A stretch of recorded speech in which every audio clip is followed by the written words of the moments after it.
Welcome to my channel. I'm Gary Wiryawan, and today we're going to talk about Micro Four Thirds Pancake lenses. Intro.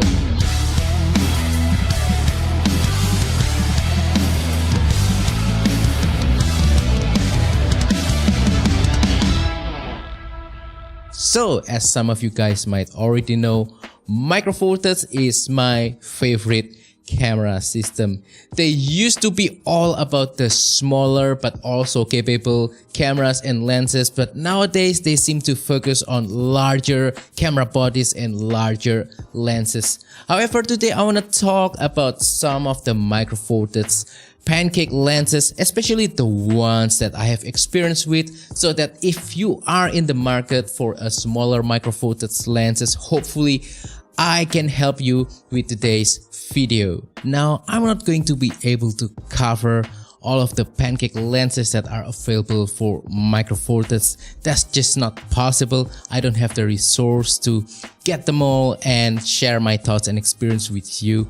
I can only share my experience of the ones that I have with me, as I mentioned earlier. Also, this video is not going to be full review of each individual lenses. I will put some links on each of the lenses as I talk about them so that you can check out the full reviews of the lenses. Now let's start with the first lens, that is the Panasonic Lumix 14mm f2.5. Now the Panasonic Lumix 14mm f2.5 is currently my favorite Pancake lens for Micro Four Thirds. Not only because it is small, not only because it is lightweight, all of the Pancake lenses that I will share on today's video will also be small and lightweight as well. But it's also because of the combination of the focal length and aperture.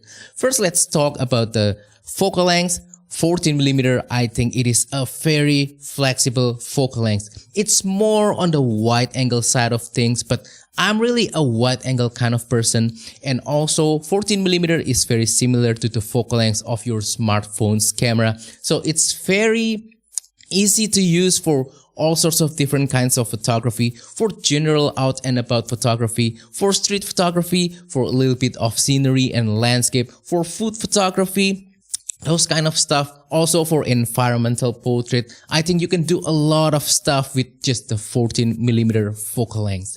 And then the aperture f2.5, it is larger than your typical kit lens aperture f3.5 to f5.6. So it really helps for getting more background blur and also to help with lower light situation, so you can get faster shutter speed in those kind of situations. And then besides that, I think this lens doesn't really have any other features. It has nice autofocus that's quite precise and also fast as well. So yeah, but there's no like weather sealing or stabilization, that kind of stuff. Image quality of the 14mm lens, I think it's really good. It's really sharp, even wide open. It's very contrasty. There's lots of color pops and 3Dness to this lens. It has its own character and mojo, in my opinion, in all of the shots that I've taken with this lens.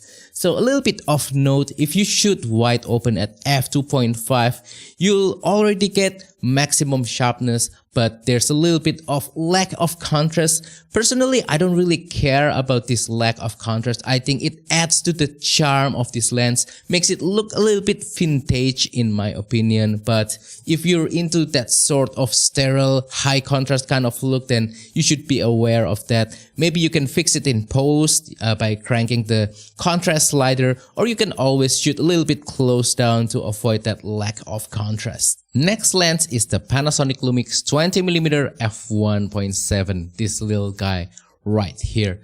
So if the 14mm focal length of the Panasonic Lumix 14mm f2.5 is a little bit too wide for you, you want something a little bit tighter, then the solution is the 20mm lens. This is tighter and you can start to see some effects from the tighter focal length. There's a little bit more compression and you get better subject isolation, and there's also more background blur with this lens. So yeah, if you're looking into those kind of effects, then I think this is the perfect answer for that.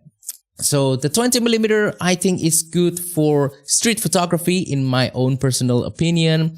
I don't really like the 35mm equivalent or the 50mm equivalent. I like something in between, so that's not too wide and not too tight, and this is the answer to that. So besides street photography, this is also great for general out and about photography if you don't mind the tighter focal length.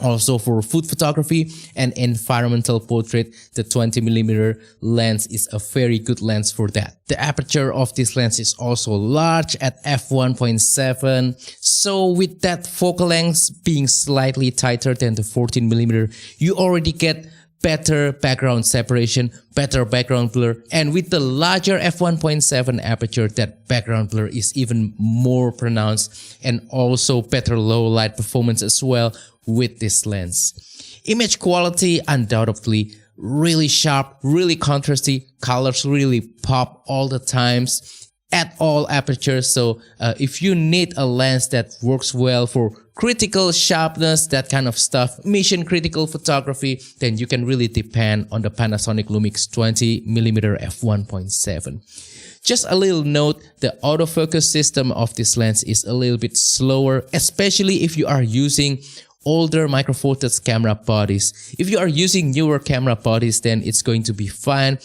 A little bit slower compared to your other lenses, but still fast for my own needs and requirements. Now let's move on with the next lens. Next lens is my Panasonic Lumix 12 to 32mm f3.5 to f5.6 kit zoom lens. So yeah, if I can only have one lens, especially Pancake lens, and I have to survive with just that lens, I think this guy, the 12 to 32mm, will be my choice because it has a zoom capability, making it the most versatile lens on this list. So with the zoom, you're able to capture many different kinds of photography genres.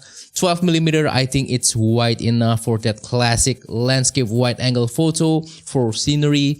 Zoom it a little bit to 20mm, you can do things like street photography and also food photography, environmental portrait.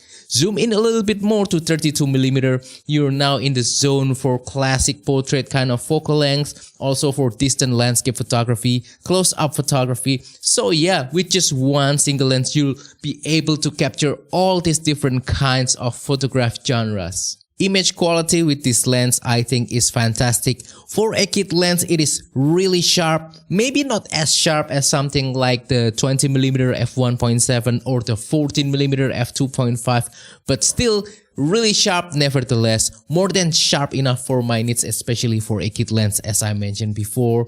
And everything is just contrasty and everything just looks really nice with all those beautiful colors.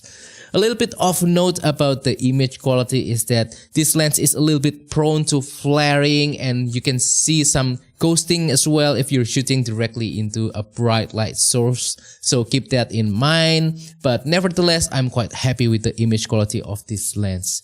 So this lens has an aperture range that is not really impressive at all compared to the other lenses that I've already mentioned. It's just f3.5 to f5.6. Not really a large aperture, and yeah, for low light situation and also for getting a nice background blur, it's going to be a little bit of challenge with this lens. However, this lens has image stabilizer, so it helps a little bit for that lower light situation. You can go to slower shutter speed and still be able to get a nice shake-free photos using the stabilizer of this lens. And also for video as well, you can record smooth stable video footage, especially if your camera doesn't have in-body stabilizer. So yeah, besides all of these lenses that I just shared with you, there's also the Olympus 17mm f2.8. I had some experience with that lens. I used to own that lens many years ago, and I'm actually quite happy with the results taken using that lens. If I remember correctly, it is also really sharp and contrasty and really nice. However, I don't really like the 17mm focal length. I think it's not wide enough, but it's also not tight enough, so I ended up selling that lens. But if you're okay with the 17mm focal length, then I think that's a good alternative as well. I think there are also some other lenses, Pancake lenses that I don't have experience. For example, the body cap lenses from Olympus.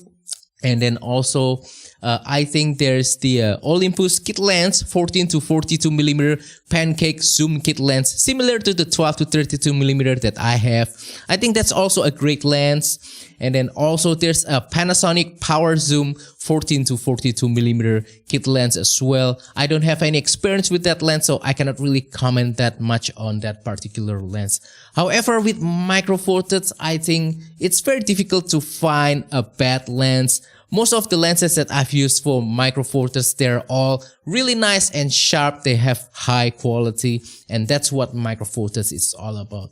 And yeah, I want to wrap up today's video. Hopefully by watching this video, you'll get a better understanding of some of the Pancake lenses for Micro Four Thirds. And if you're in the market for one, I hope that this helps you to make a decision which one to buy and to learn more about these lenses. So let's have a discussion a little bit and comment down below what is your favorite Pancake lens, whether it's for Micro Four Thirds or for other formats. I wanna hear your thoughts, and also I wanna read your comments as well. So let's have a little bit of discussion. Also, if you have any question, please comment down below as well, and I will try my best to answer them. Also, don't forget to support this channel by giving this video a like, share this video, and subscribe to my channel down below. And if you want to support my channel even further, consider using the affiliate links in the description below, or use the super thanks button to make a small donation to my channel. Thank you, and see you on the next video. Goodbye.